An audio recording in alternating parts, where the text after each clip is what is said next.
By the end of September, the Hamilton family had been on the road for months. They had left Jayton back in June, full of hope and excitement, chasing Bob Hamilton's dream of mighty good farmland in Arkansas. But by now, the journey had become something different.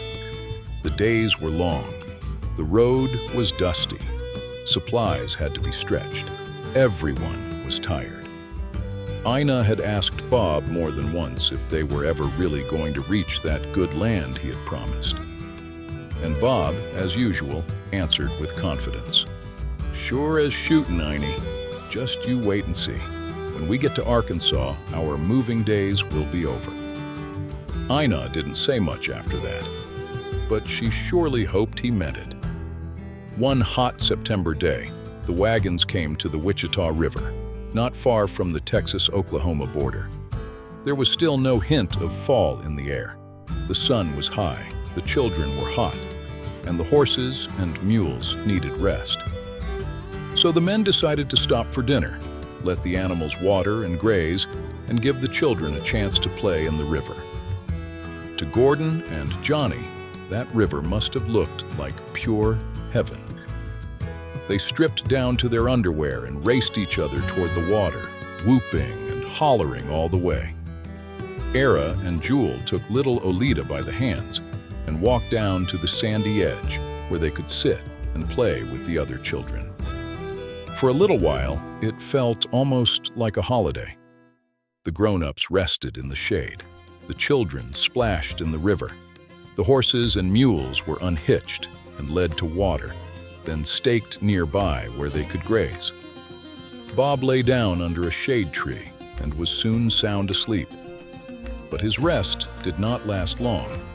A strange noise woke him. At first, he wasn't sure what he had heard. Then came the shouts.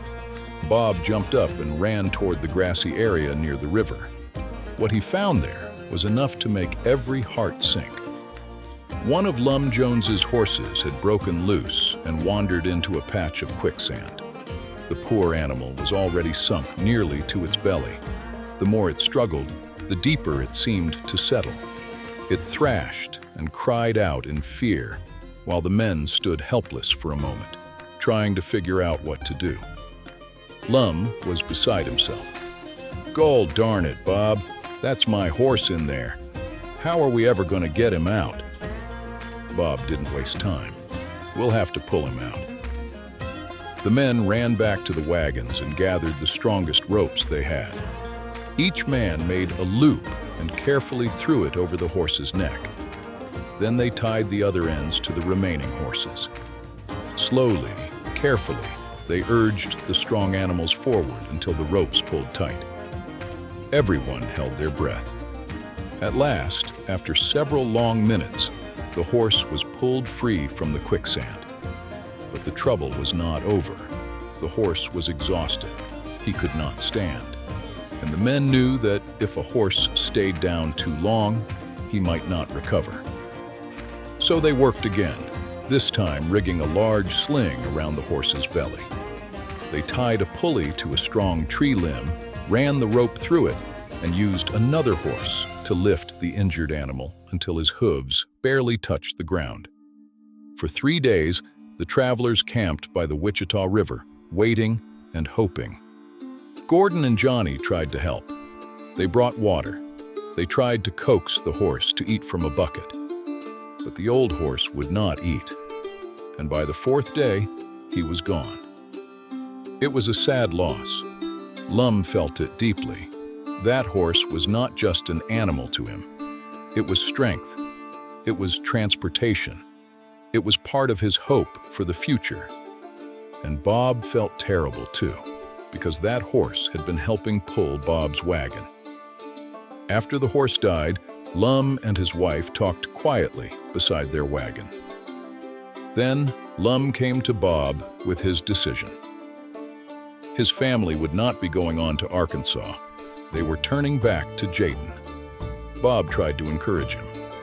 "Well, Lum, if that's what you want, I guess that's what you'll do. But remember, there's some mighty good farmland in Arkansas just waiting for us." Lum grinned and shook Bob's hand. "You and Tommy find that mighty good farmland, Bob. Then maybe I'll come join you." And just like that, the Jones family turned back. The little wagon train was smaller now, and Bob had a new problem. Lum was taking his horses with him, including the horse Bob had been using to pull his wagon.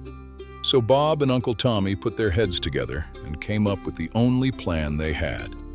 Uncle Tommy's 2 mules would have to pull both wagons. They fastened Tommy's smaller wagon behind Bob's larger one and hitched the 2 mules to the front. From that day on, Sally and Ina often drove the team, while Bob and Tommy walked with the boys to lighten the load. And when they came to steep hills, everyone had to help. The women climbed down, the children climbed down. Even the smaller ones did what they could. Together they pushed from behind while someone pulled the mules from the front, urging them up the hill. Ring, of course, thought it was all some grand game. He ran around the wagons barking and barking until, tired as they were, the family could not help but laugh. At the top of each hill, the work changed. Now everyone had to grab the back of the wagon and pull hard, dragging their feet in the dirt, trying to keep the wagons from rolling too fast down the other side. The adults dreaded those steep hills, but Gordon and Johnny thought they were wonderful. To them, every climb was an adventure. Every hard pull was part of the story. And even after Quicksand, heartbreak, and another family turning back, the Hamiltons kept going. 2 wagons, 2 mules, 1 long road ahead. And Bob Hamilton still believed there was mighty good farmland waiting for them in Arkansas.